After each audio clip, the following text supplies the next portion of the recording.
Déjà une bonne nouvelle, tout le monde a un point faible. Mais un point faible, c'est une notion toute relative, parce que ça peut avoir trait à une compétence technique ou à une personnalité, et tout dépend de l'environnement où nous nous situons. Donc je dirais que si c'est une connaissance incontournable pour un poste donné, exemple un logiciel, une langue étrangère, il n'y a pas de débat. Si on a la compétence, on passe. Si on n'a pas la compétence, retour à la case départ. Deuxième point, si c'est un environnement qui est plus ou moins flexible par rapport à un poste et un descriptif de poste, on a la possibilité de rebondir par rapport, je dirais, aux forces et faiblesses du candidat. A l'inverse, trait de personnalité, point faible ou pas ? C'est pas vraiment évident de le dire, mais tout dépend du contexte et surtout, tout dépend de l'interlocuteur et du regard qu'il pose sur vous. Mon conseil, préparez-vous à un entretien pour identifier d'éventuels points faibles. Primo, demandez la fiche de poste pour vous permettre de comprendre les éléments objectifs demandés. Est-ce que vous collez ou pas ?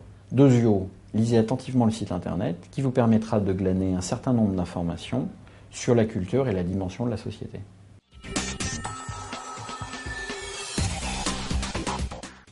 Mauvaise nouvelle, vous avez un point faible, mais vous êtes en entretien et vous avez envie d'avancer. Comment faire ? Lorsque vous ne maîtrisez pas certaines choses, mieux vaut l'admettre. Soyez honnête avec vous-même et votre interlocuteur. Ça commence dès le CV. Vous affichez un anglais courant, soyez capable de le parler. Vous affichez un diplôme, soyez capable de le présenter. Ensuite, ayez une attitude ouverte et soyez force de proposition. En clair, réagissez. Ne soyez pas victime de vos points faibles. Montrez que vous savez aborder un obstacle et vous challenger. La reformulation, c'est utile. En reformulant, vous faites comprendre à votre interlocuteur que vous avez saisi ses attentes.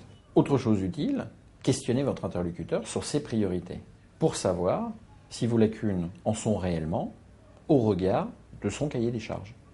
Si ce n'est pas une lacune, vous avez la possibilité de rebondir et de vous fixer des axes d'amélioration.